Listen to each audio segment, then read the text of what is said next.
सितंबर 2024 का बैच और जून 2025 के बैच की क्लासेस है वो आज से ही स्टार्ट हो गई है 8:30 से, जिसमें पेपर 1 रिसर्च एप्टीट्यूड, ज्योग्राफी की क्लास जियोमॉर्फोलॉजी से, और ज्योग्राफी की जो सेकंड क्लास है वो कार्टोग्राफी से प्रारंभ हो गई है। ठीक है। और आप ऑनलाइन बैच लेना चाहे ऑफलाइन लेना चाहे दोनों ही बैच अपने पास अवेलेबल है। ठीक। और ऑफलाइन बैच की अगर बात ऑनलाइन बैच की बात करें तो रिसर्चर बैच सबसे अच्छा बैच अपनी तरफ से जो मैं रिकमेंड करूंगा आपको।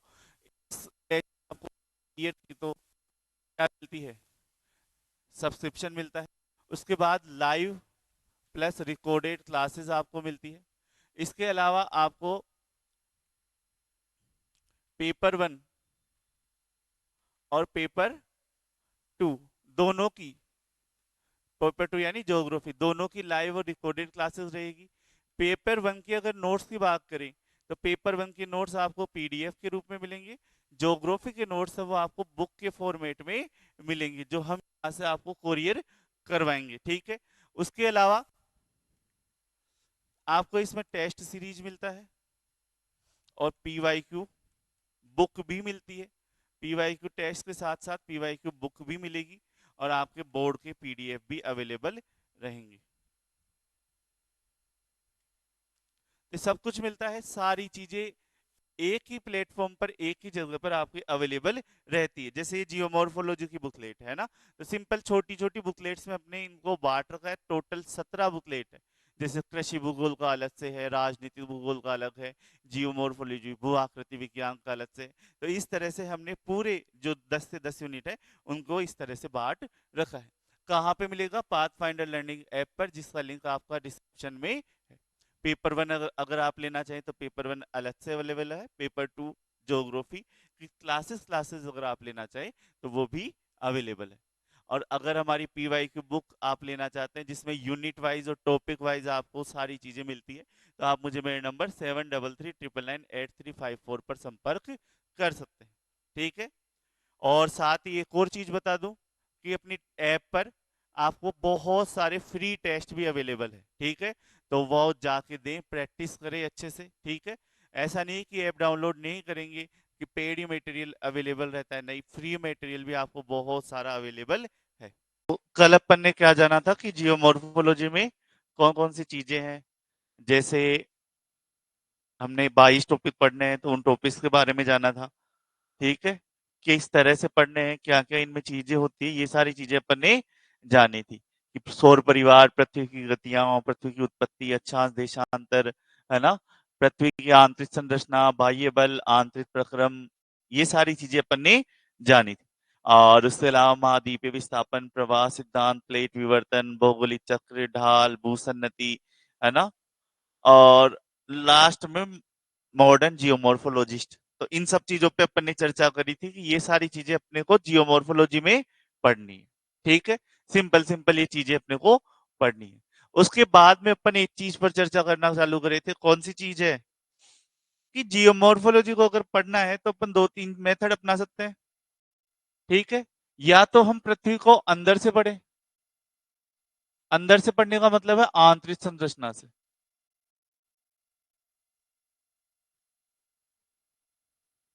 या फिर अपन पृथ्वी को कहां से पढ़े?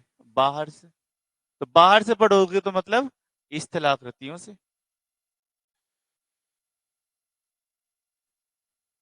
दो ही तरीके हैं, ऐसा तो बीच में से तो पढ़ नहीं सकते। तो अपन कौन सा मेथड अपनाएंगे कि अपन बाहर से पढ़ेंगे, पहले स्थलाकृतियों को जानेंगे, फिर उसके बाद में अपन अंदर वाली चीजों पर चलेंगे। ठीक है।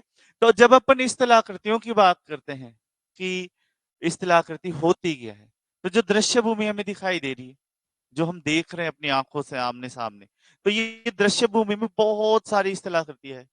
बहुत, कोई पर्वत है, कोई पठार है, कोई चोटी है ना, कोई क्या बोलते हैं, टीले हैं, कोई बड़ा है, कोई छोटा है ना। तो ये सारी चीजें हमें दिखाई दे रही है, और ये दिखाई दे रही है तो ये बन भी रही है, किसी ना किसी प्रोसेस से बन रही है। तो हमें इन स्थलाकृतियों के बनने की प्रोसेस जाननी है, बनने की प्रक्रिया। अब इन बनने की प्रक्रिया सारी स्थलाकृतियों की लगभग लगभग सेम है, समान है। लेकिन फिर भी इन स्थलाकृतियों में अंतर हमें देखने को मिलता है। कई स्थलाकृतियां विशाल है तो कहीं छोटी है, कहीं जलप्रपात बन रहा है तो कहीं पर कैनियन बन रहा है, उसका ही छोटा रूप। कोई जलप्रपात बड़ा है, कोई छोटा है ना। कहीं कहीं कहीं हमें मियांडर मिलते हैं तो कहीं हमें सीधी गोखुर झीलें मिलती। तो ये अंतर हमें देखने को मिलता है स्थलाकृतियों के अंदर। और ये अंतर क्यों मिलता है जबकि प्रक्रिया क्या है, समान है, एक समान प्रक्रिया है। तो अंतर मिलता है, एक तो आता है समय। किस वजह से, समय। जैसे आप बोलोगे मैं भी इंसान हूं, आप भी इंसान है तो इंसान, लेकिन आप मेरे से छोटे हो और मैं आपसे बड़ा हूं। तो दोनों के समय में अंतर होने की वजह से अनुभव में अंतर है, नॉलेज में अंतर है ना। और शारीरिक संरचनाओं में भी अंतर आता है, नहीं आता है, बॉडी की कैपेसिटी में भी अंतर आता है। तो हर चीज क्या है, समय पर भी तो निर्भर करती है। प्रक्रिया तो सेम ही है लेकिन समय भी अंतर है। और समय में अंतर होने की वजह से अलग अलग दिखाई भी देते हैं। ठीक है, तो एक तो ये चीज हो गई। और दूसरी क्या है, संरचना, कि वो किस चीज से बने हुए हैं। संरचना का मतलब क्या है, बनना। किस चीज से बने हुए हैं, कौन सी चीज से बने हुए हैं, ये भी तो हमें जानना पड़ेगा। जैसे कोई है, उस पर नदी बह रही है चट्टान से, और नदी जब बह रही है तो बहते बहते नदी क्या है, उस चट्टान को तेजी से काट देती है, क्योंकि वो चट्टान कैसी है, मुलायम। संरचना उसकी कैसी है, मुलायम। और वही नदी वे उसी वेग से उसी प्रकार से कार्य कर रही है, लेकिन संरचना कैसी है अब चट्टान की, कठोर। तो दोनों ही परिस्थितियों में समान समय लेने पर, समान प्रक्रिया लगाने पर जो संरचना हमें दिखाई देगी, जो स्थलाकृति हमें दिखाई देगी, एक समान दिखाई देगी या अलग अलग दिखाई देगी, अलग अलग दिखाई देगी, है ना। और यही कारण है कि प्रक्रिया, समय और संरचना, जब ये तीनों हमें मिल जाते हैं तो हमें एक स्थलाकृतियां देखने को मिलती, और एक दृश्य भूमि हमें दिखाई देती है जिसमें विभिन्न प्रकार की स्थलाकृतियां हमें देखने को मिलती। वो सारी बन रही है एक ही प्रक्रिया से, लेकिन अंतर क्या है, समय, समय और संरचना। और इन चीजों इन तीनों चीजों को बताने का कार्य किसने किया, डेविस ने किया। किसने किया, डेविस ने किया। जिस कारण हम इसे किस नाम से जानते हैं, डेविस के ट्रायो या त्रिकट के रूप में जानते हैं। यानी डेविस ऐसे बोलता है कि कोई भी स्थलाकृति है वो संरचना, समय और प्रक्रिया का प्रतिफल होती है ना। जिसे अपन किस नाम से जानते हैं, डेविस के ट्रायो के नाम से जानते हैं। तो ये तो आपको समझ में आ गया। लेकिन यहाँ पे फिर एक और समस्या आ जाती है कि ये स्थलाकृतियां आई तो आई कैसे। ये चीज तो समझ में आ गई कि स्थलाकृति है, कुछ तो है, और कुछ है तो उसमें समय और संरचना की वजह से इनमें हमें अंतर भी देखने को मिलता है, ये भी हमें समझ में आ गया। लेकिन ये स्थलाकृतियां ही क्यों आई, ये विविधता ही क्यों आई, जो स्थलाकृतियों में विविधता है वो विविधता आई ही क्यों, वो समतल क्यों नहीं हो सकी, वो समतल क्यों नहीं है। ये प्रश्न आता है, नहीं आता दिमाग में, आता है कि पूरी पृथ्वी समतल होती तो कितना ही अच्छा होता। लेकिन ये समतल क्यों नहीं है, उस समतल ना होने के दो कारण हैं, दो चीजें हैं। एक है आंतरिक बल,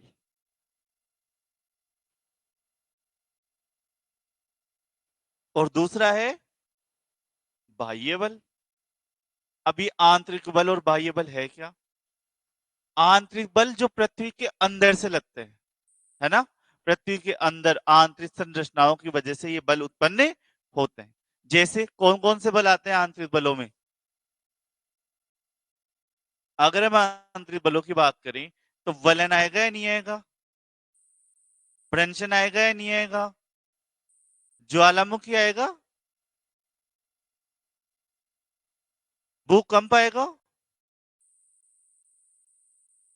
ये सारी चीजें इसमें शामिल होती।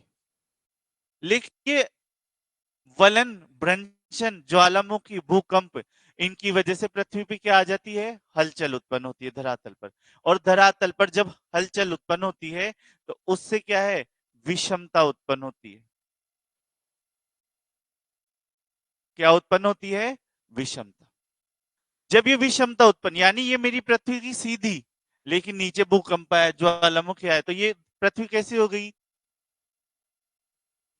तो ये विषमता आई या नहीं आई? आई।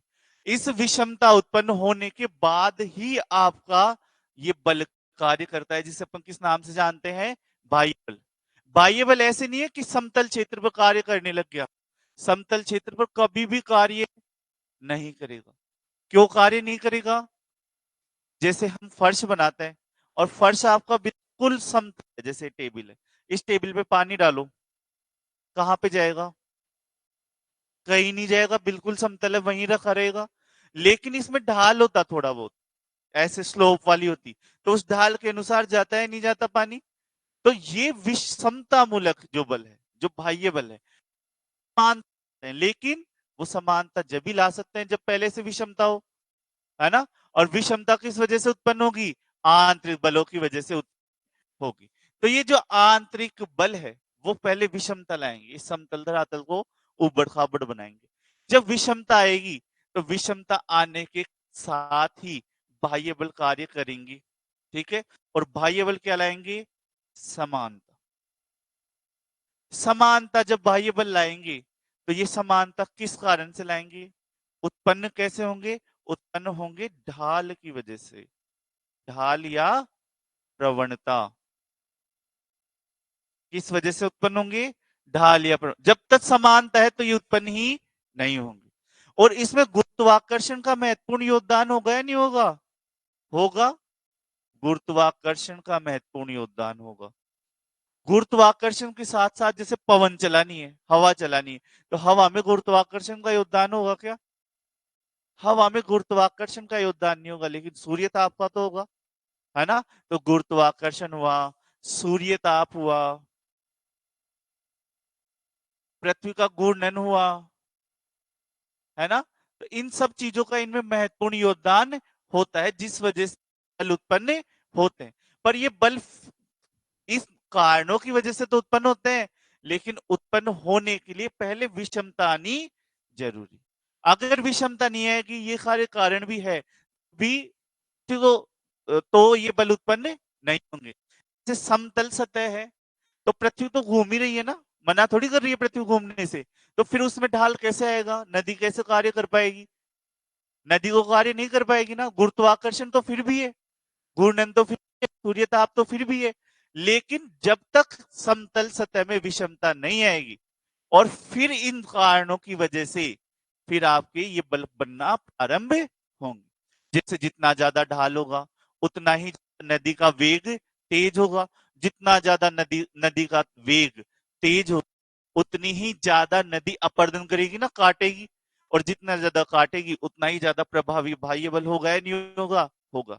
लेकिन ढाल होना जरूरी, विषमता होनी जरूरी, तभी तो हम उसे समान करेंगे, ठीक है? तो ये हमारे सामने समझ में आ गया कि ये सारी चीजें, लेकिन ये बाह्य बल है, वो बाह्य बल कार्य करते हैं इन तीन चीजों, समय और संरचना। ये बाह्य बल जैसे उदाहरण के रूप में देखें तो बाह्य बलों में जैसे नदी, जल, काष्ठ क्षेत्र में होता है ना, हर क्षेत्र में अलग अलग होते हैं ये प्रभावी बाह्य बल। उसके अलावा कौन हो जाते हैं?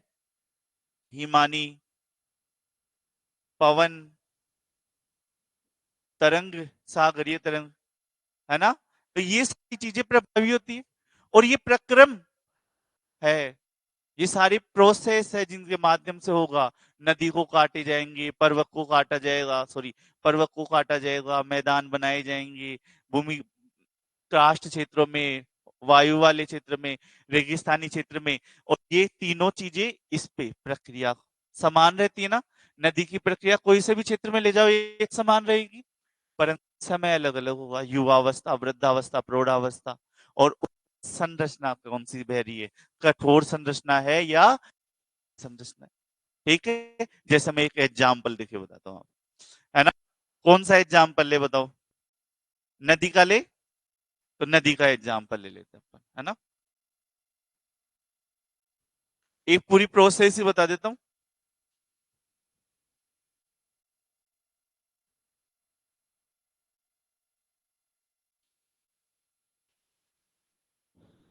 जैसे हम नदी वाले क्षेत्र में आते हैं, तो एक समतल क्षेत्र है अपना। इस समतल क्षेत्र में आंतरिक बल लगा और आंतरिक बल कौन सा लगा? वलन वाला लगा। ठीक है। इस आंतरिक बल वलन वाले लगने की वजह से यह क्षेत्र कैसा? पहाड़ी क्षेत्र में बदले। पहाड़ी क्षेत्र में बदलने की वजह से यहाँ पे क्या आई? विषमता आई या नहीं आई? विषमता आई। इस विषमता की वजह से अब यहाँ कौन बहने लगेगा? नदी प्रवाहित होगी यहाँ पे। नदी जब प्रवाहित हो रही है इस धरातल से, है ना, इस धरातल से नदी के प्रवाहित होने के कारण यहाँ पे विभिन्न चीजें हमें देखने को मिलेगी। कैसे? अब ये तीन अवस्थाओं में कार्य करेगी। नदी का प्रयास क्या है? अब नदी क्या आ गई? बाह्य बल है ना, और ये बाह्य बल क्या करेगा? समानतल आएगा, समतल करेगा, जिसे हम बोलते हैं समतलन, है ना। अब ये क्या करेगा? देखो, तीन अवस्थाओं में ये नदी बहेगी। प्रक्रिया क्या है? काटना ही तो है, या और दूसरी प्रक्रिया है काटना। लेकिन वो काटने की प्रक्रिया तीन जगहों, तीन हिसाब से हमें देखने को मिलेगी। अगर हम पहली स्टेज देखें तो पहली स्टेज नदी किस अवस्था में है? युवा अवस्था। तो अवस्था ही ना, समय है ये क्या है? समय। ठीक है। युवावस्था में नदी की प्रक्रिया कैसी चलेगी? ढाल कैसा है? तीव्र, ज्यादा। ढाल ज्यादा है तो अपर्दन होगा,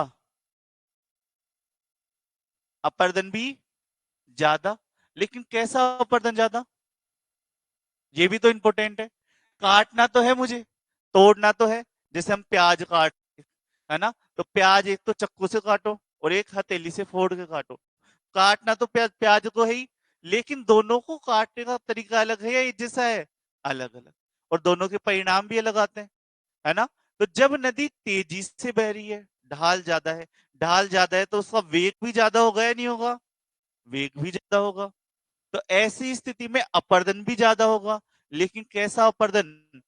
एक होता है लंबवत अपर्दन, गहराई में काटना, और एक होता है क्षैतिज अपर्दन, यानी साइड में काटना, है ना। इसे अपन बोलते हैं लंबवत, और ये होता है क्षैतिज। क्षैतिज बोल दो, या इसे अपन बोल सकते हैं पार्श्विक। कौन सा अपर्दन? पार्श्विक अपर्दन। तो जब नदी युवावस्था में है तो उसका ढाल ज्यादा है, वेग ज्यादा है, अपर्दन ज्यादा है, और अपर्दन कौन सा होगा? लंबवत अपर्दन ज्यादा। गहरी घाटी का निर्माण करेगी। तो वैसी स्थिति में नदी को घाटी का निर्माण करेगी, गहरी घाटी का निर्माण होगा। अब ये गहरी घाटी का निर्माण होगा। अब देखो, अगर चट्टान संरचना की बात करें ना अपन, अगर चट्टान कैसी है? अगर चट्टान कठोर है तो उसमें कैसी घाटी बनेगी? आई आकार वाली घाटी, केनियन बनेंगे। घाटी बनना है, लेकिन घाटी कैसी होगी? सीधी आई आकार घाटी होगी, क्योंकि चट्टान कैसी है? कठोर है। अपर्दन को गहरी घाटी बन रही है। अगर चट्टान कैसी है? कोमल है, तो कैसी बनेगी? वी आकार वाली घाटी का निर्माण हो जाए। तो ये पता चला है नहीं चला? ये प्रोसेस अपने को समझनी है पूरी, कि बाह्य बल में क्या क्या चीज होगी, किस तरह से। आ गया समझ में? फिर हम जाए वृद्धा प्रौढ़ावस्था में। जब हम इसको काट दिए और इसको अपन छोटा कर लाए, है ना, तो छोटा जब अपन करे तो नदी का ढाल में क्या आ गई? कमी। नदी के ढाल में कमी आने का मतलब क्या है? हाँ। तो नदी का जब अपन छोटा कर दिए, अपर्दन ज्यादा हो गया, तो नदी के ढाल में क्या आ गई? कमी। तो ढाल में कमी आते ही क्या होगा?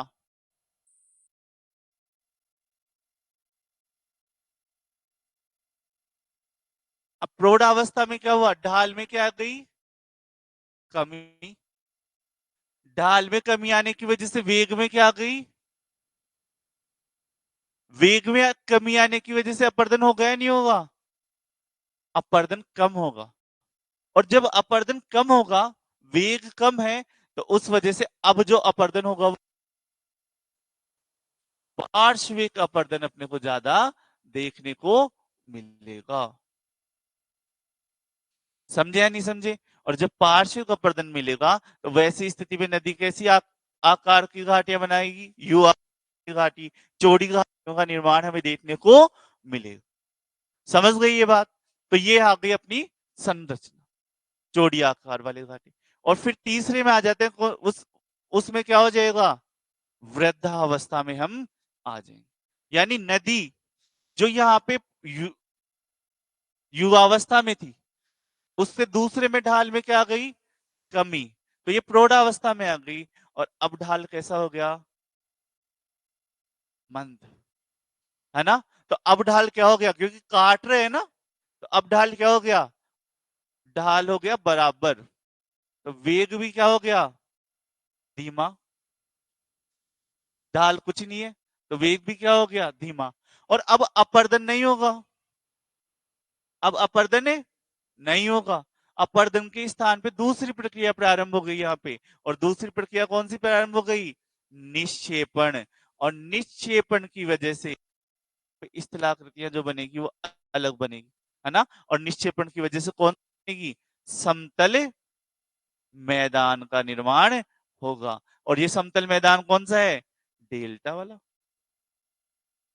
अब इसमें डेल्टा में कौन सी संरचना है, जैसे चूना पत्थर है, हल्के कण है, तो कैसा बनेगा, पक्षी पंजाकार।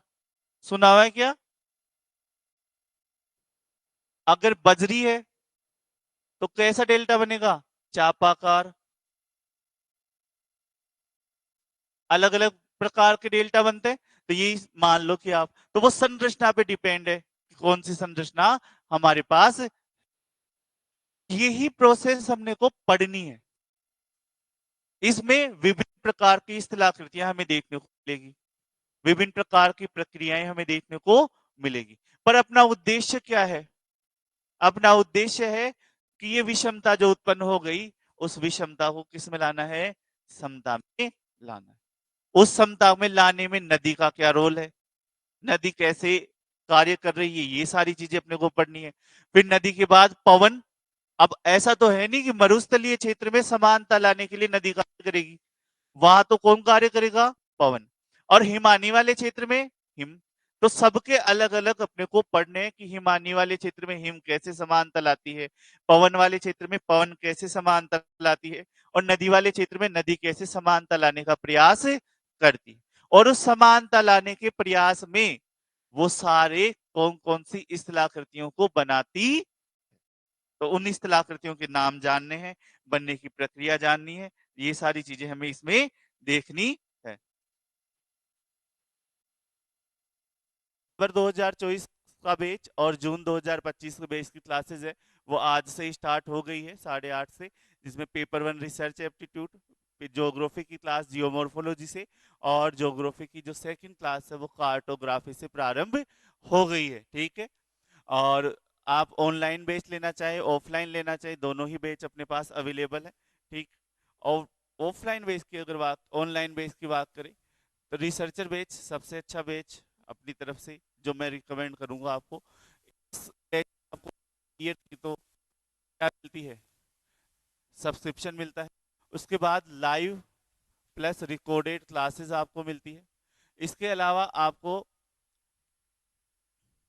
पेपर 1 और पेपर 2 दोनों की, पेपर 2 यानी ज्योग्राफी, दोनों की लाइव और रिकॉर्डेड क्लासेस रहेगी। पेपर 1 की अगर नोट्स की बात करें तो पेपर 1 के नोट्स आपको पीडीएफ के रूप में मिलेंगे। ज्योग्राफी के नोट्स है वो आपको बुक के फॉर्मेट में मिलेंगे, जो हम यहाँ से आपको कोरियर करवाएंगे, ठीक है। उसके अलावा आपको इसमें टेस्ट सीरीज मिलता है और पीवाईक्यू बुक भी मिलती है। पीवाईक्यू टेस्ट के साथ साथ पीवाईक्यू बुक भी मिलेगी और आपके बोर्ड के पीडीएफ भी अवेलेबल रहेंगी। तो सब कुछ मिलता है, सारी चीजें एक ही प्लेटफॉर्म पर एक ही जगह पर आपकी अवेलेबल रहती है। जैसे ये जियोमॉर्फोलॉजी की बुकलेट है ना, तो सिंपल छोटी छोटी बुकलेट्स में अपने इनको बांट रखा है, टोटल 17 बुकलेट है। जैसे कृषि भूगोल का अलग से है, राजनीतिक भूगोल का अलग है, जियोमॉर्फोलॉजी भू आकृति विज्ञान का अलग से। तो इस तरह से हमने पूरे जो 10 से 10 यूनिट है उनको इस तरह से बांट रखा है। कहाँ पे मिलेगा? पाथ फाइंडर लर्निंग ऐप पर, जिसका लिंक आपका डिस्क्रिप्शन में है। पेपर वन अगर आप लेना चाहें तो पेपर वन अलग से अवेलेबल है, पेपर टू ज्योग्राफी की क्लासेस क्लासेस अगर आप लेना चाहें तो वो भी अवेलेबल है। और अगर हमारी पीवाई की बुक आप लेना चाहते हैं जिसमें यूनिट वाइज और टॉपिक वाइज आपको सारी चीजें मिलती है, तो आप मुझे मेरे नंबर 7339998354 पर संपर्क कर सकते हैं। ठीक है। और साथ ही एक और चीज बता दूं कि अपनी ऐप पर आपको बहुत सारे फ्री टेस्ट भी अवेलेबल है। ठीक है। तो वो जाके दें, प्रैक्टिस करें अच्छे से। ठीक है। ऐसा नहीं कि ऐप डाउनलोड नहीं करेंगे कि पेड ही मटेरियल अवेलेबल रहता है, नहीं, फ्री मटेरियल भी आपको बहुत सारा अवेलेबल है। दो चीजें होती है। बना लिए गई है? चलो ये बना लो फिर मुझे बताओ।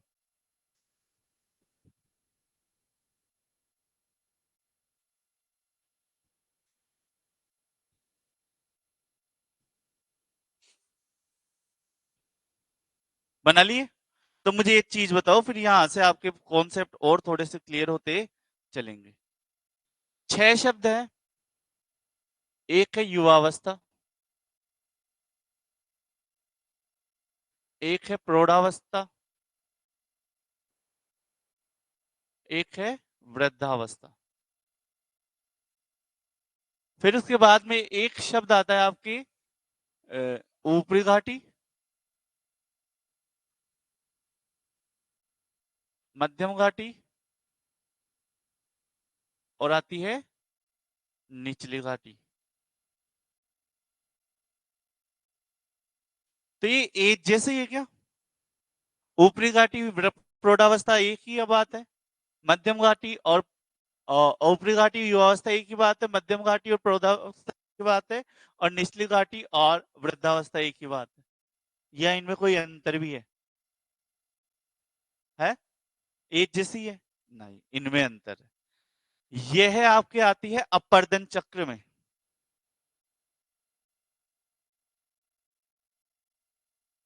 और ये आती है नदी की स्थलाकृतियों में। नदी का जो अपन स्थलाकृतियां बढ़ते हैं ना, वो ये आती है नदी की अवस्था।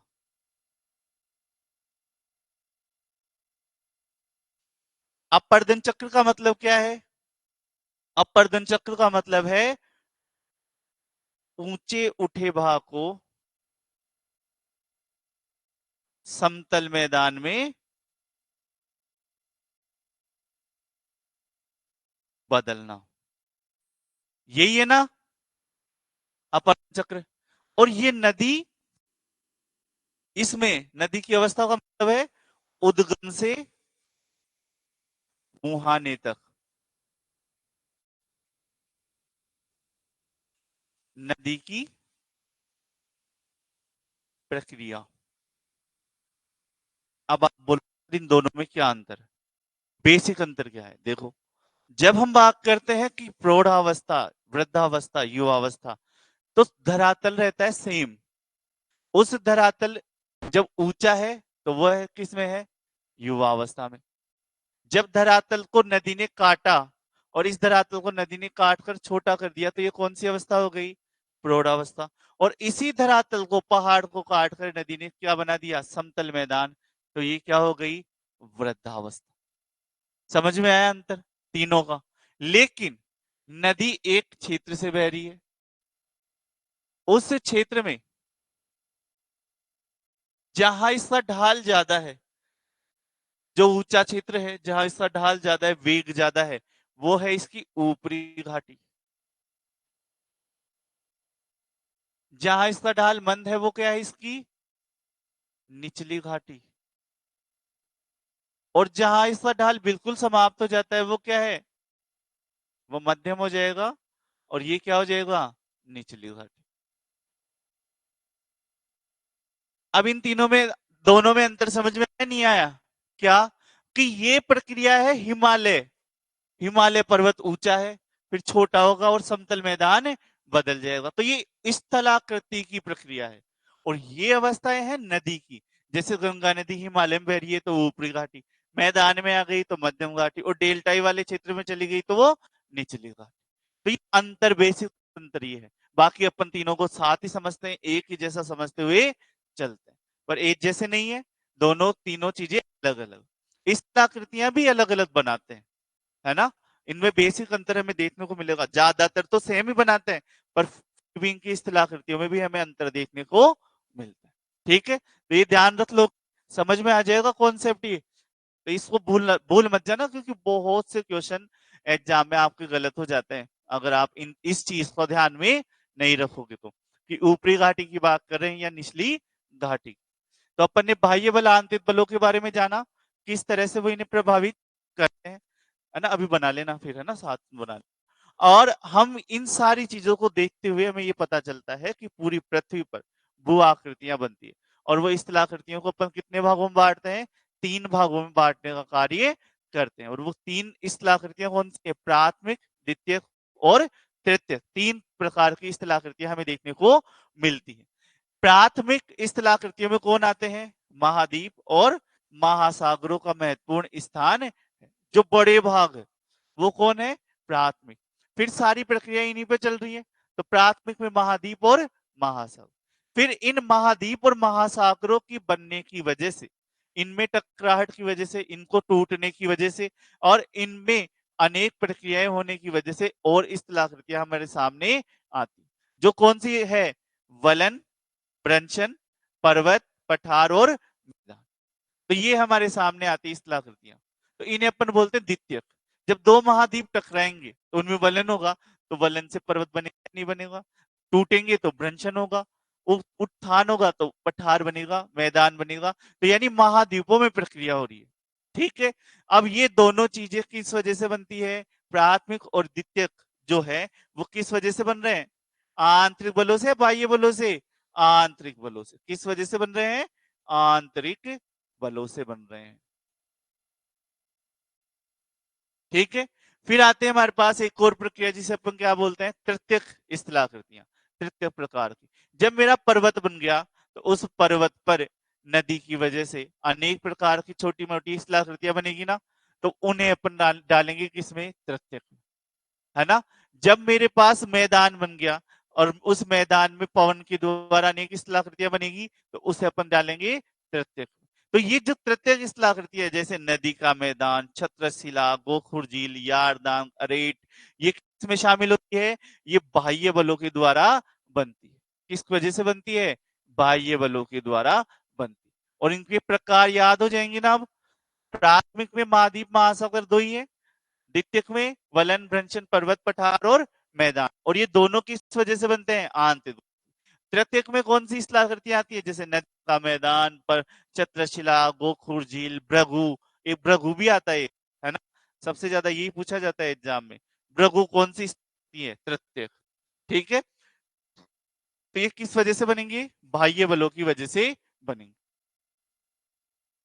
अब ये बाह्य बल, आंतरिक बलों की वजह से हमें बहुत सारी स्थलाकृतियां मिलती है। हम देखते हैं कि पृथ्वी पर कितना है, एक और तो एवरेस्ट, माउंट एवरेस्ट, जो कितना ऊंचा है, 8,848 किलोमीटर ऊंचा है। और दूसरी ओर कौन है, मेरियाना ट्रेंच, और मेरियाना ट्रेंच कितना है, 11,033 किलोमीटर मीटर गहरा है ना। तो इतनी विषमताओं की वजह से भी हमारे पृथ्वी पर एक समानता पाई जा रही, एक संतुलन व्यवस्था है, और ये संतुलन आंतरिक और बाह्य बलों के मध्य संतुलन के कारण उत्पन्न हो रहा है। ठीक है, आंतरिक बलों द्वारा जहां पर्वत, पठार, मैदानों का निर्माण होता है, वहीं बाह्य बलों के द्वारा एक प्रक्रम चलता है, कौन सा, अनाच्छादन के प्रक्रम द्वारा विभिन्न प्रकार की स्थलाकृतियों का निर्माण हमें देखने को मिलता है। विश्व विश्व विषम के प्रारंभ से ही विश्व, है ना, विश्व आएगा, है ना, विश्व के प्रारंभ से ही भूगोल वेता, ये क्या आएगा, विषय आएगा यहाँ पे, अशुद्धि आ गई है, विषय। विषय के प्रारंभ से ही भूगोल वेताओं का भू आकृतियां कैसे बनी, इसको दिलचस्प था। दिलचस्पी रही, और इसको बताने के लिए सबसे पहले किसने, जेम्स हटन अपना एक मत दिया। वो क्या बोलते हैं कि वर्तमान भू की कुंजी, यानी क्या है कि वर्तमान में जो प्रक्रियाएं हो रही है उनको अगर अपन समझ ले तो भूत वाली प्रक्रिया को भी समझ सकते हैं और आगे क्या होगा उनको भी समझ सकते हैं। क्यों? क्योंकि प्रक्रिया तो समान ही है। एक रूपतावाद वाला सिद्धांत दिया ना इन्होंने, कौन सा सिद्धांत दिया? एक रूपतावाद। या ये भी क्वेश्चन बहुत बार आया हुआ है ना, हालांकि अब इसका ट्रेंड कम हो गया। यानी जो आज चल रहा है प्रोसेस वही पहले थी, और जो पहले थी वही आगे आने वाले समय में चलेगी। अगर अपन प्रोसेस समझ ले तो हम उन चीजों को समझने में आसानी होती है। तो इन्होंने एक रूपतावाद वाला सिद्धांत दिया, यानी वर्तमान क्रिया विधि को समझने के लिए अतीत में हो चुकी भौगोलिक घटनाओं को समझना जरूरी। इसी क्रम को आगे बढ़ाते हुए डेविस ने बताया कि स्थल रूप क्या है? संरचना, प्रक्रिया तथा समय का प्रतिफल होते हैं, जिसे डेविस का किस नाम से जाना जाता है? ट्रिकट के रूप में जाना जाता है। तो ये तो अपन ने समझ ही लिया। 1875 याद रख लेना, किसने बोला था? जेम्स हटन ने, है ना, तो ये याद रख लेना। ये 1875 है, 1785 है।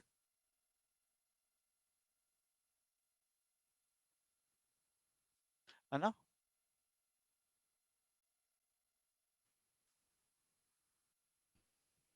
तो ये याद रख लेना, जेम्स हटन वाला, है ना। चलो, फिर आते हैं भू आकृतियों को प्रभावित करने वाले कारक। भू आकृतियों को प्रभावित करने वाले दो कारक हमें देखने को मिलते हैं, कौन कौन से? आंतरिक बल, आंतरिक बलों में विषमता मूलक बल, आंतरिक बल नहीं आएंगे, बल ही आएंगे। एक तो होते हैं विषमता मूलक बल और एक होते हैं समता मूलक बल, है ना। तो विषमता मूलक बल कौन कौन से हैं? जैसे पठार, महाद्वीप और मैदान। और क्षैतिज वाले कौन से आ जाते हैं? वलन और भ्रंशन। ये कैसे कार्य करते हैं, वलन और भ्रंशन? तो बल, विषमता मूलक बल कहां से? आंतरिक बलों से लगेंगे, अंदर से आएंगे, है ना। तो ये कैसे बल होते हैं? आंतरिक बल। आंतरिक बल ये जो होते हैं वो अंदर से आ रहे हैं, पृथ्वी के अंदर से। अब पृथ्वी के अंदर से लंबवत का मतलब क्या हुआ? या तो सीधा का सीधा मैं उत्थान हो जाए मेरा, या सीधा का सीधा मेरा क्या हो जाए? धसान हो जाए। तो इसमें कौन कौन से आते हैं? उत्थान, दसाव। उत्थान दसाव जानते हो ना, यानी आसपास की भूमि से मैं क्या हो जाऊं? ऊपर उठ जाऊं। अब सीधा ऊपर उठ जाऊंगा तो समतल क्षेत्र बनेगा, तो पठार बनेगा या नहीं बनेगा? बनेगा ना। और या फिर मैं सीधा नीचे धस जाऊं, इस पठार भी बन सकता है, इससे मैदान भी बन सकता है ना, सीधा समतल। और ज्यादा बड़ा क्षेत्र ऊपर उठ जाए तो उसे अपन क्या बोल देते हैं? महाद्वीप। महाद्वीप भी बोलते हैं, नहीं बोलते हैं? जैसे जीले इंडिया नया महाद्वीप बन रहा है ना, 8वां महाद्वीप ऑस्ट्रेलिया के पास में, उसमें उत्थान ही हो रहा है ना सीधे सीधे, तो वो उत्थान की वजह से क्या बन रहा है? महाद्वीप बन। ठीक है, तो ये प्रोसेस समझ में आई ना। अब अगर यही चीज उत्थान और दसाव वाली चीज, कौन सी चीज? उत्थान और दसाव, ये तो समझ गए ना क्या है? ये उत्थान अगर समुद्री क्षेत्र के पास हो तो उसे बोलते हैं उन्मज्जन।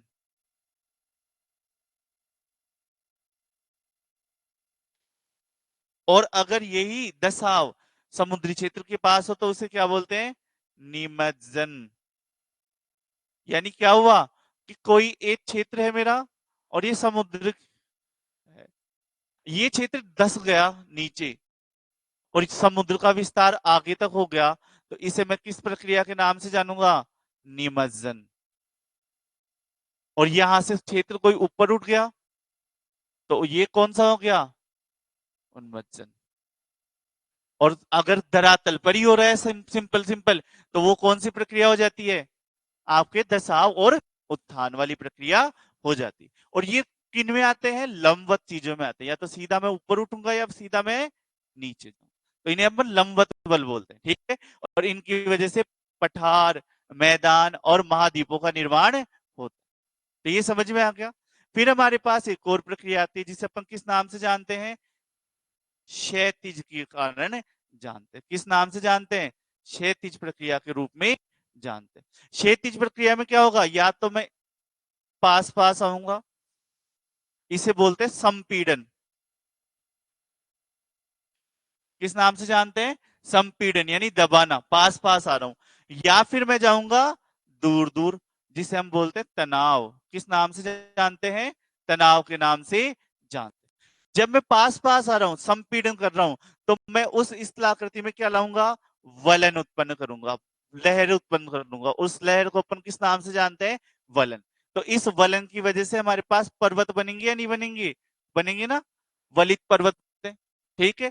जब मैं दूर दूर जा रहा हूं तनाव की वजह से, तो मैं उस स्थलाकृति को तोड़ूंगा ना, तो तोड़ने से क्या होगा, भ्रंश का निर्माण होगा। ठीक है। तो भ्रंश घाटी, ये सारी चीजें हमें देखने को मिलेगी। तो ये समझ में आता है संपीड़न और तनाव। फिर आते हैं समतामूलक बल पर। ये कौन से बल है, बाह्य बल है। ये जो समतामूलक बल है, जो बाह्य बल है, वो क्या करते हैं, दो तरह के कार्य करते हैं। जिस सम्मिलित प्रक्रिया को अपन क्या बोलते हैं, अनाच्छादन, अनाच्छादन के रूप में जानते हैं। और ये अनाच्छादन की प्रक्रिया में दो चीजें बेसिक रूप से शामिल होती है। बाकी तो अपन चार चीजें लेते हैं, है ना। एक तो कौन सी है, अपक्षय,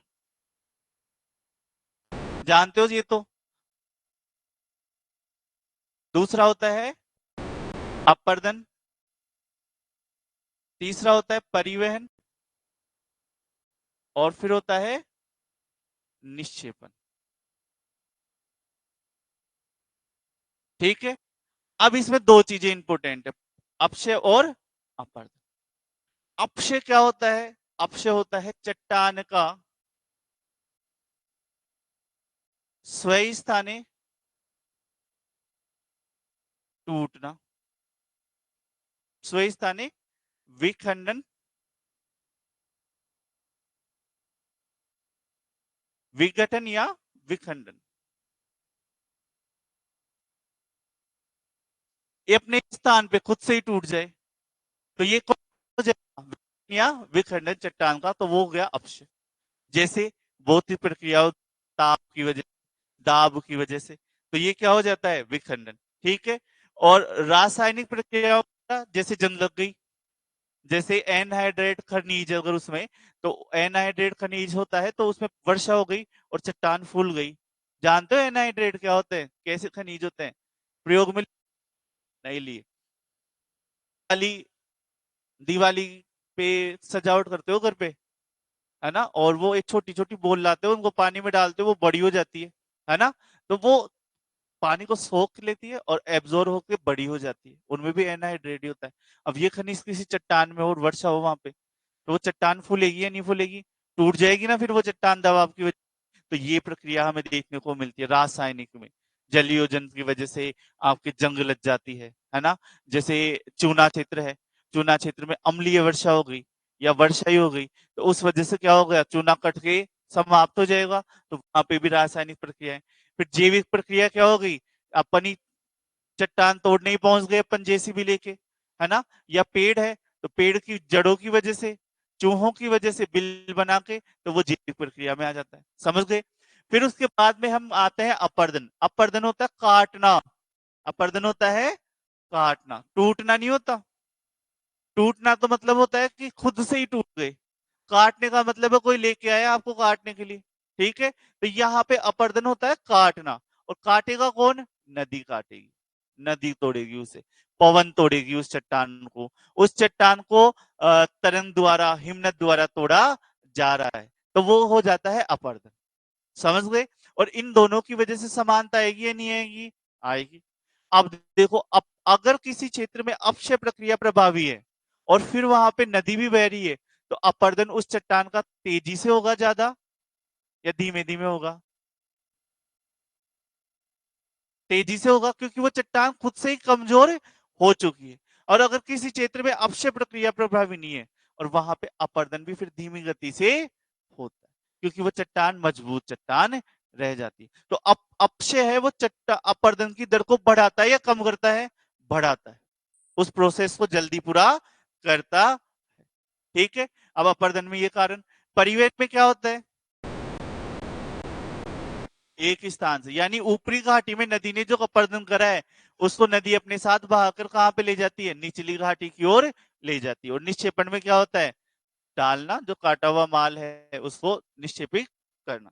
कल्पना, गुड मॉर्निंग। नवंबर 2024 का बैच और जून 2025 के बैच की क्लासेस है वो आज से ही स्टार्ट हो गई है 8:30 से, जिसमें पेपर 1 रिसर्च एप्टीट्यूड, ज्योग्राफी की क्लास जियोमॉर्फोलॉजी से, और ज्योग्राफी की जो सेकंड क्लास है वो कार्टोग्राफी से प्रारंभ हो गई है। ठीक है, और आप ऑनलाइन बैच लेना चाहे ऑफलाइन लेना चाहे दोनों ही बैच अपने पास अवेलेबल है।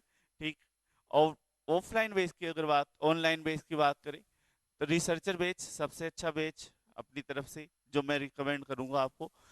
इस बैच में आपको ईयर की तो क्या मिलती है, सब्सक्रिप्शन मिलता है। उसके बाद लाइव प्लस रिकॉर्डेड क्लासेस आपको मिलती है। इसके अलावा आपको पेपर 1 और पेपर 2 दोनों की, पेपर 2 यानी ज्योग्राफी, दोनों की लाइव और रिकॉर्डेड क्लासेस रहेगी। पेपर 1 की अगर नोट्स की बात करें तो पेपर 1 के नोट्स आपको पीडीएफ के रूप में मिलेंगे।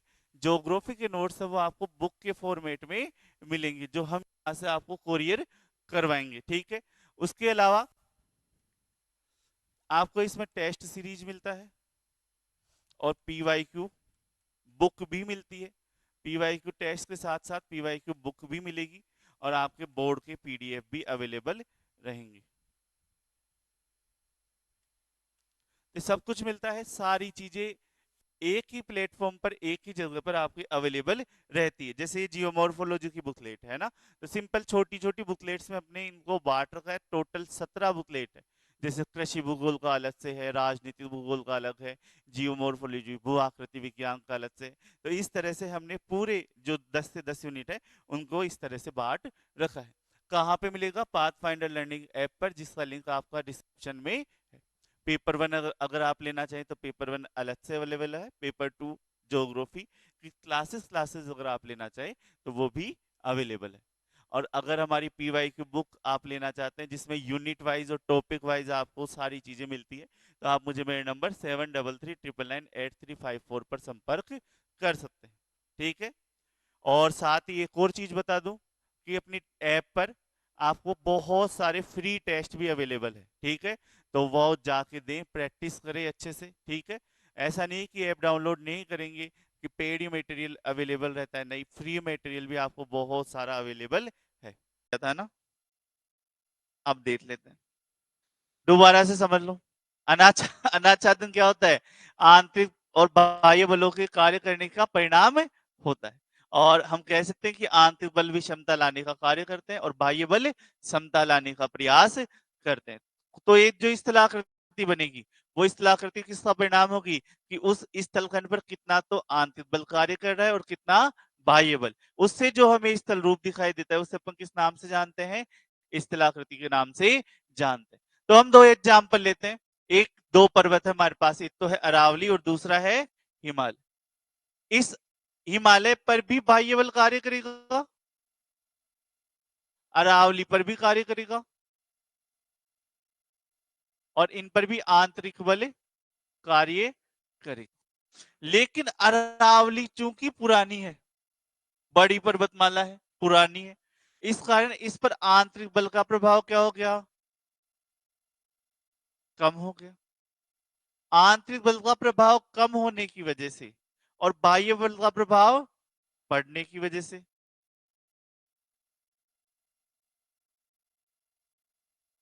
तो क्या हुआ कि मेरे पास गया तो इतना, कटा इतना, तो हाइट मेरी क्या होती जा रही है, छोटी होती जा रही है। और इस वजह से अब मैं किस अवस्था में हो गया, अवशिष्ट अवस्था में हो गया, नष्ट प्राय अवस्था में आ गया वर्तमान स्वरूप। यही प्रोसेस चल रही है ना।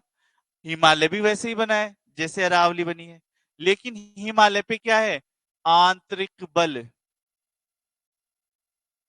तीव्र रूप से अभी भी चालू है, अभी भी चालू है ना, अभी भी हिमालय का उत्थान हो रहा है।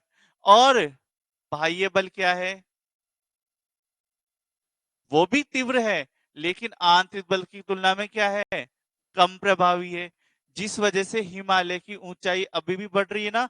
तो हिमालय क्या है, बढ़ती अवस्था में है।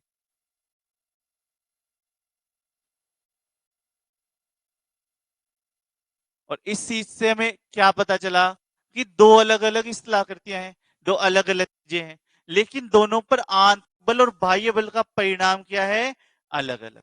आंतरिक बल और बाह्य बल का परिणाम दोनों पर अलग अलग होने की वजह से दोनों अलग अलग अवस्थाओं में है।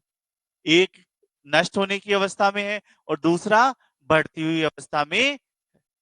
और यही हमें स्थलाकृतियां देखने को मिल रही है ना। इसी कारण अरावली में अलग प्रकार की स्थलाकृतियां देखने को मिलती है, हिमालय में अलग प्रकार के स्थल रूप हमें देखने को मिलते हैं। सब हिमालय में जाना पसंद करते हैं, अरावली में कोई नहीं जाता। जाते हैं क्या? कोई नहीं जाते। वो तो अरावली में क्या है, राजपूतों ने राजस्थान में महल बना दिए बहुत सारे, जिस कारण हम महलों को देखने चले जाते हैं, वरना अरावली में जाते हैं क्या? कोई नहीं जाता। सब हिमालय में बड़े बड़े पर्वत देखने चले जाते हैं। तो अनाच्छादन का तात्पर्य अपक्षय, अपरदन एवं निक्षेपण की क्या है, सम्मिलित प्रक्रिया से, जिसके द्वारा उच्चावचीय स्थलाकृति का निम्न उच्चावचीय स्थलाकृतियों में क्या हो जाता है, परिवर्तन हो जाता है ना। यानी बड़ी स्थलाकृति है वो किस में बदल जाती है, छोटी में, क्योंकि ये क्या करते हैं, छोटा करने का काम करते हैं, काटने का कार्य करते हैं। ठीक है, ये ध्यान रख लेना। अब देखो, जैसे मेरी ये सतह है, तो इस पर्वत को मैंने काट के छोटा करा, समतल सतह बनाई, तो मेरी ये सतह, ये वाली सतह आएगी या तो इससे थोड़ी ऊंची वाली सतह आएगी? थोड़ी ऊंची आएगी ना, मलबा तो गिरेगा ना कहीं। तो जो नई सतह जो बनेगी, समतल सतह, वो थोड़ी समतल तो होगी लेकिन ऊंची भी होगी। ऐसा नहीं कि ये मलबा पूरा ही कहीं से गायब ही हो जाएगा, क्योंकि यहां से ढाल में कमी आएगी ना, ये मलबा जाके इधर गिरेगा और धीरे धीरे ढाल कम होते कमते समान आ जाए। ये चीज भी आप ध्यान रख लेना, बेसिक चीज है। ये चीज कहाँ पे काम आएगी, ढाल वाले सिद्धांत जब अपन है ना। अगर ये चीज नहीं समझ में आई तो ढाल वाले सिद्धांत भी समझ में नहीं आएंगे, है ना। अब अनाच्छादन की प्रक्रिया को दो भागों में बांटा जाता है। कौन सा? पहले स्थितिक, स्थितिक यानी स्थिर प्रक्रिया, जो एक ही स्थान, और दूसरी कौन सी है, गतिशील, जिसे अपन क्या बोलते हैं, जैसे स्थितिक में कौन आएगा, स्वयं स्थान पे कौन आ रहा है, अपक्षय। तो स्थितिक प्रक्रिया में कौन शामिल होता है, अपक्षय। और दूसरा को क्या होता है, गतिशील। गतिशील में कौन शामिल होता है, अपर्दन। जैसे अपर्दन में कौन कौन सी चीजें सहायक होती है, नदी, पवन, हिमनद, लहरें आदि अपर्दन की प्रक्रिया में सम्मिलित होती। ठीक है, इस प्रकार हम कह सकते हैं कि अनाच्छादन, अपक्षय और अपर्दन की प्रक्रियाओं का सम्मिलित प्रभाव हमें देखने को मिलता है किसी भी स्थलाकृति में, जिसमें परिवहन और निक्षेपण भी क्या होते हैं, सम्मिलित होते हैं। अब अपक्षय क्या होता है, बताया था अभी, भौतिक प्रक्रियाओं द्वारा विखंडन या विघटन तथा रासायनिक प्रक्रियाओं द्वारा अपघटन या विघटन या वियोजन आपका क्या कहलाता है, अपक्षय कहलाता है। अब ये दोनों चीजें क्या है, देखो, कांच जानते हो, कांच, कांच को तोड़ो, कितना ही तोड़ो उसको, उसकी प्रॉपर्टी, बेसिक प्रॉपर्टी तो सेम ही रहती है ना। एक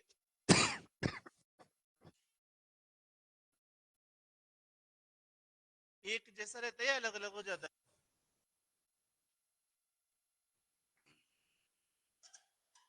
बड़े कांच में आपकी फोटो दिखती है, छोटे इतने से में आधी दिखेगी या पूरी दिखेगी, है आधी दिखेगी। हाँ, दिखेगा तो वही, है ना। बेसिक प्रॉपर्टी चेंज नहीं होती। वैसे ही जब अपन भौतिक प्रक्रियाओं द्वारा किसी चीज को तोड़ते हैं ना, तो उसका गुण चेंज नहीं होता, वो वैसी रहती है, चाहे उसको कितने ही आप टुकड़े। तो भौतिक प्रक्रिया द्वारा तोड़ने का मतलब है कि उसका बेसिक स्ट्रक्चर चेंज नहीं होगा।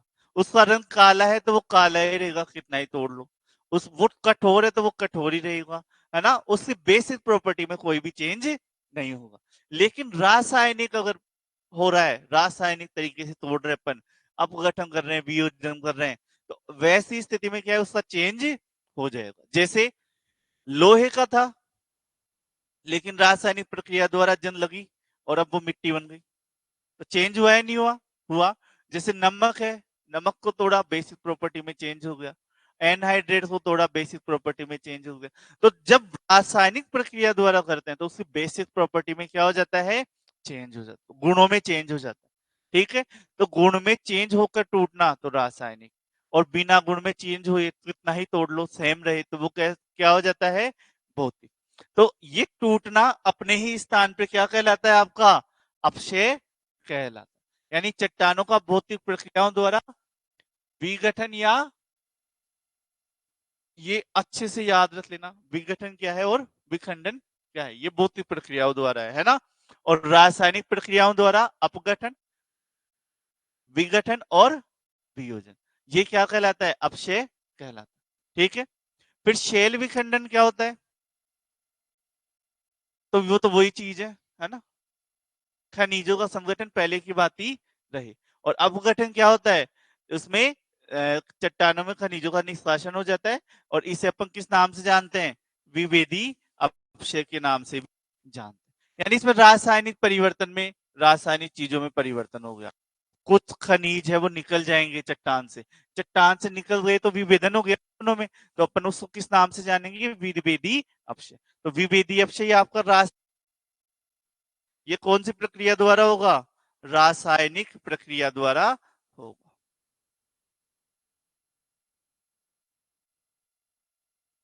ठीक है, तो ये समझ में आ गया, बेसिक चीजें समझ तो दी थी पहले भी। भौतिक अपक्षय में अब हमारे पास बहुत सारी चीजें आती है। भौतिक अपक्षय का मतलब क्या है? ताप द्वारा, दाब द्वारा, इन सब द्वारा, इन प्रक्रमों द्वारा टूटना चट्टान का क्या कहलाता है? अपने ही स्थान पर टूटना भौतिक अपक्षय कहलाता है। ठीक है, अब इसमें विखंडन वाली प्रक्रियाएं जो भौतिक बलों द्वारा लग रही है, जिसमें कौन कौन सी चीजें आ जाती है? जैसे तापमान में परिवर्तन सा होता है अपशल्कन, इसे अलग अलग से जानता है। हिमीकरण, हिमद्रवण, लवण अपक्षय, वनस्पति या जीवों द्वारा यांत्रिक क्रिया द्वारा। अब पहला समझते हैं अपन ताप में परिवर्तन की वजह से। इसमें क्या होगा? जैसे मरुस्थलीय क्षेत्र में चट्टान है ना, कहाँ पे चट्टान है? मरुस्थलीय क्षेत्र में। तो मरुस्थलीय क्षेत्र में एक विशेषता पाई जाती है जिसे अपन बोलते हैं तापांतर। अब यहाँ पे तापांतर बताओ क्या होता है? तापांतर होता है ताप में अंतर। ताप में अंतर क्या होता है? दिन व रात के तापमान में अंतर। दिन का अधिकतम तापमान और रात का न्यूनतम तापमान, इन दोनों में जो अंतर होगा वो आपका क्या कहलाता है? तापान। मरुस्थलीय क्षेत्र में तापांतर क्या पाया जाता है? अधिक, क्योंकि रेत होती है, और दिन में तो वो बहुत ही ज्यादा गर्म हो जाती है, और रात में बहुत ही ज्यादा ठंडी हो जाती है, जिस वजह से यहाँ पे तापांतर पाया जाता है? अधिक पाया जाता है। अब इस चट्टान पर सूर्य का ताप पड़ रहा है दिन में, तो चट्टान ताप को एब्जॉर्व करेगी, बाह्य सतह, चट्टान की कौन सी सतह है? बाह्य सतह, और फूल जाएगी या नहीं फूलेगी? चट्टान क्या है? फूल जाएगी। और रात को क्या हो जाएगा? तापांतर कम हो जाएगा तो ठंडी हो जाएगी, तो ठंडी होगी क्या हो जाएगी? सिकुड़ जाएगी। और ये प्रक्रिया निरंतर चलती रहेगी, पहले फूलना, फिर सिकुड़ना, फिर फूलना, फिर सिकुड़ना। और इस वजह से चट्टान की जो बाह्य परत है वो बाह्य परत क्या है? टूट जाती। और जब चट्टान की बाह्य परत टूट जाती है, और यही प्रक्रिया निरंतर चलती रहती, और निरंतर चलती रहती है, यानी चट्टान टूटती तो है, कैसे टूटती है? प्याज के छिलके की तरह चट्टान टूटती। और इस प्याज के छिलके से समान चट्टान का टूटना ही क्या कहलाता? अपशल्कन कहलाता है। परत दर परत चट्टानों का टूटना, किस वजह से? तापमान में अंतर की वजह से। और वो तापमान में अंतर किस वजह से आ रहा है? मरुस्थलीय क्षेत्रों में दिन का तापमान बहुत ज्यादा और रात का तापमान बहुत कम हो जाता है, जिस वजह से हमें ये प्रक्रिया देखने को मिलती। समझ में आ गई ये प्रक्रिया अच्छे से? चलो, फिर आते हैं दूसरे, जल के हिम द्रवण और हिमीकरण। अब क्या होता है? ऐसे क्षेत्र, कौन से क्षेत्र? शीतोष्ण क्षेत्र, जहां पे रात में तापमान क्या हो जाता है? कम, बहुत कम, 0 डिग्री के आसपास, और दिन में तापमान क्या हो जाता है? अधिक, ज्यादा अधिक भी नहीं, पर 10-5 डिग्री के आसपास हो जाता है। यानी रात में क्या हो जाता है? रात, और दिन में क्या हो जाता है?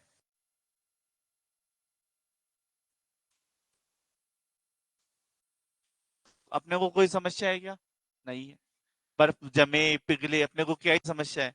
लेकिन अपने को एक समस्या है जो मम्मी बोलती है, जो इस समय अपन यूज में लेते हैं और डांट भी सुनते हैं बहुत बार, कि जब भी पाप फ्रीज में बर्फ जमाना हो तो बोतल को पूरा फुल करके नहीं रखते हैं। क्यों? अगर फुल करके रखेंगे तो बर्फ फैलती है, पानी तो एक जगह पे आ जाता है, लेकिन बर्फ जैसे जैसे जमती जाती है वो फैलती है, और वो फैलने की वजह से अगर अपन ने उसको फुल करके रख दिया तो बोतल पर प्रेशर लगेगा और बोतल फट जाती है। होता है नहीं होता है ये चीज? तो हम क्या है, ये चीज प्रक्रिया अपनाते हैं। अब यहाँ पे देखो, पानी क्या है, रात में तो बर्फ में बदल रहा है और दिन में पिघल रहा है। ठीक है। अब इस वजह से शीतोष्ण क्षेत्र में, जहां पहाड़ी क्षेत्र है, चट्टानी क्षेत्र है, तो उन चट्टानी क्षेत्रों, पहाड़ी क्षेत्रों की दरारों में क्या आ जाएगा? दरारों में पानी आएगा या नहीं आएगा? पानी आएगा, और मिलता भी है हमें। रात में ये बर्फ में जमेगा, तो रात में जब ये जमेगा तो साइड में दबाव लगाएगा या नहीं लगाएगा? लगाएगा। और दिन में ये पिघलेगा, तो दबाव की वजह से जो इसको थोड़ा सा सक्रिय घाटी बनाई है इसमें, उसमें पिघलने के साथ ही इसमें पानी चला जाएगा, और फिर रात को बर्फ में जमेगा तो फिर उसको चौड़ा करेगा, और ये नर प्रक्रिया निरंतर चलती रहती है, चट्टाने टूटती रहती है, और यही प्रक्रिया आपकी क्या कहलाती है? हिमीकरण और हिमद्रवण का माध्यम कहलाती है। समझ में आ गई दोनों प्रक्रियाएं? फिर आते हैं किस पर? लवण अपक्षय पर। ये क्या है कि लवण का भारी क्या हो गया? ज्यादा हो गया। जैसे चट्टानी क्षेत्र है जिसमें आप जानते हो केशिका क्रिया, जानते हो क्या?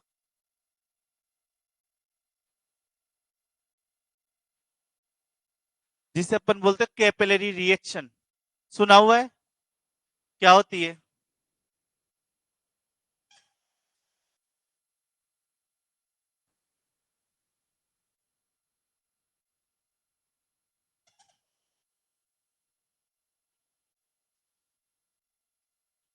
मोमबत्ती जलाइए कभी,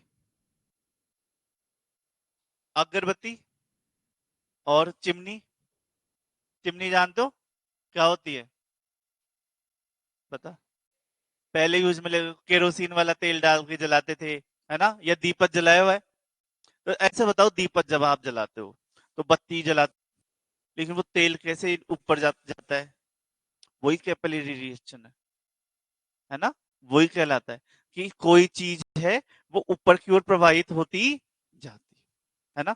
अब मिट्टी पहाड़ी क्षेत्रों में क्या है? ये पहाड़ है, ये क्षेत्र है, नीचे क्या है? लवण है, और ये लवण क्या है? ऊपर सतह पर आ जाता है, ऊपर सतह पर आकर इस सतह पर ही बैठ जाता है। अब इससे दो तीन चीजें होती हैं। लवण नीचे से ऊपर आ रहे हैं तो चट्टान खोखली हो रही है, मजबूत हो रही है? खोखली, तो चट्टान टूटने में आसानी। और ऊपर आ, तो इस लवण के दाब की वजह से भी तो चट्टान पे भार पड़ा, और भार पड़ने की वजह से भी चट्टान टूटेगी या नहीं टूटेगी?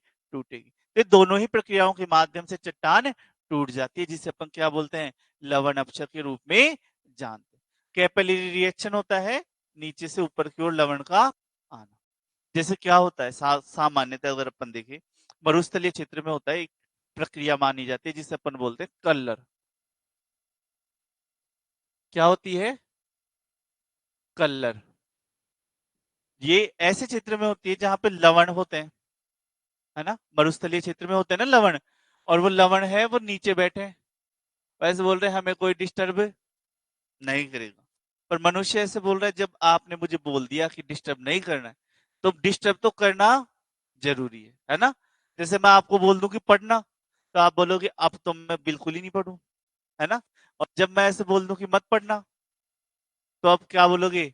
हम तो पढ़ के ही रहेंगे। तो उल्टा ही चलता है दिमाग, है ना? तो अब देखो यहाँ पे लवण है, और लवण पे फिर हमने यहाँ पे इंदिरा गांधी नहर चला दी। तो इंदिरा गांधी नहर चलाने से अपने को कोई फायदा हुआ? पानी मिला, जल स्तर बढ़ा। जल स्तर बढ़ा तो जल स्तर बढ़ने की वजह से लवण भी जल में घुले या नहीं घुले? अब घुल गए। और फिर सूर्य का ताप आया तो वाष्पीकरण हो गया नहीं होगा? अब होगा। और वाष्पीकरण होगा तो भूमिगत जल ऊपर की ओर जाएगा ना, और भूमिगत जल ऊपर की ओर जाएगा तो लवण भी क्या है, ऊपरी सतह पर आ जाएंगे। लवण, पानी तो ऊपर चला गया और लवण कहां पे रह गए, ऊपर रह गए। तो ये जो भूमिगत जल ऊपर आ रहा है प्रकाश की वजह से, उसे बोलते हैं कैपिलरी रिएक्शन। समझ गए? तो ये कलर वाली और वो भूमि कैसी हो जाती है, पूरी नमकीन सतह बन जाती है। ठीक है, तो ये प्रक्रिया भी हमें देखने को मिलती है। और वनस्पति और जीवों द्वारा या आंतरिक क्रिया द्वारा, तो इसको समझाने की आवश्यकता थोड़ी है। क्या होता है इसमें बताओ? हाँ। पेड़ों की जड़ों द्वारा, और पेड़ खोखला कर देते हैं जीवों द्वारा, जीव बिल वगैरह ये बना लेते हैं, है ना? तो ये सारी प्रोसेस हमें देखने को मिलती है। तो ये सारा बता दिया मैंने। अपशलन हजारों किलोमीटर 50 से 45 डिग्री रात को तापमान हो जाता है और दिन में तापमान 5 से 10 डिग्री तक चला जाता है, जिस वजह से दैनिक तापांतर अपना ज्यादा पाया जाता है। और उस दैनिक तापांतर ज्यादा पाए जाने की वजह से परत दर परत है वो चट्टाने टूटती है, जिसे अपन अपशलन के नाम से जानते हैं। हिम द्रवण हिम, ये भी बता ही दिया। और लवण अपक्ष भी बता दिया। और जैविक अपक्ष भी अपन ने जान लिया। फिर आते हैं किस पर, रासायनिक अपक्षय पर। या इबर 2024 का बैच और जून 2025 के बैच की क्लासेस है वो आज से ही स्टार्ट हो गई है 8:30 से, जिसमें पेपर 1 रिसर्च एप्टीट्यूड, ज्योग्राफी की क्लास जियोमॉर्फोलॉजी से, और ज्योग्राफी की जो सेकंड क्लास है वो कार्टोग्राफी से प्रारंभ हो गई है। ठीक है, और आप ऑनलाइन बैच लेना चाहे ऑफलाइन लेना चाहे, दोनों ही बैच अपने पास अवेलेबल है। ठीक। और ऑफलाइन बैच की अगर बात, ऑनलाइन बैच की बात करें, तो रिसर्चर बैच सबसे अच्छा बैच अपनी तरफ से जो मैं रिकमेंड करूंगा आपको। इस बैच में आपको ईयर की तो क्या मिलती है, सब्सक्रिप्शन मिलता है। उसके बाद लाइव प्लस रिकॉर्डेड क्लासेस आपको मिलती है। इसके अलावा आपको पेपर 1 और पेपर 2 दोनों की, पेपर 2 यानी ज्योग्राफी, दोनों की लाइव और रिकॉर्डेड क्लासेस रहेगी। पेपर 1 की अगर नोट्स की बात करें तो पेपर 1 के नोट्स आपको पीडीएफ के रूप में मिलेंगे। ज्योग्राफी के नोट्स है वो आपको बुक के फॉर्मेट में मिलेंगे, जो हम यहाँ से आपको कोरियर करवाएंगे। ठीक है, उसके अलावा आपको इसमें टेस्ट सीरीज मिलता है और पीवाईक्यू बुक भी मिलती है। पीवाईक्यू टेस्ट के साथ साथ पीवाईक्यू बुक भी मिलेगी, और आपके बोर्ड के पीडीएफ भी अवेलेबल रहेंगे। तो सब कुछ मिलता है, सारी चीजें एक ही प्लेटफॉर्म पर एक ही जगह पर आपकी अवेलेबल रहती है। जैसे ये जियोमॉर्फोलॉजी की बुकलेट है ना, तो सिंपल छोटी छोटी बुकलेट्स में अपने इनको बांट रखा है। टोटल 17 बुकलेट है। जैसे कृषि भूगोल का अलग से है, राजनीतिक भूगोल का अलग है, जियोमॉर्फोलॉजी भू आकृति विज्ञान का अलग से है। तो इस तरह से हमने पूरे जो 10 से 10 यूनिट है उनको इस तरह से बांट रखा है। कहाँ पे मिलेगा? पाथ फाइंडर लर्निंग ऐप पर, जिसका लिंक आपका डिस्क्रिप्शन में है। पेपर 1 अगर आप लेना चाहें तो पेपर 1 अलग से अवेलेबल है। पेपर 2 ज्योग्राफी की क्लासेस क्लासेस अगर आप लेना चाहें तो वो भी अवेलेबल है। और अगर हमारी पीवाई की बुक आप लेना चाहते हैं जिसमें यूनिट वाइज और टॉपिक वाइज आपको सारी चीजें मिलती है, तो आप मुझे मेरे नंबर 7339998354 पर संपर्क कर सकते हैं। ठीक है, और साथ ही एक और चीज बता दूं कि अपनी ऐप पर आपको बहुत सारे फ्री टेस्ट भी अवेलेबल है। ठीक है, तो वो जाके दें, प्रैक्टिस करें अच्छे से। ठीक है, ऐसा नहीं कि ऐप डाउनलोड नहीं करेंगे कि पेड ही मटेरियल अवेलेबल रहता है, नहीं, फ्री मटेरियल भी आपको बहुत सारा अवेलेबल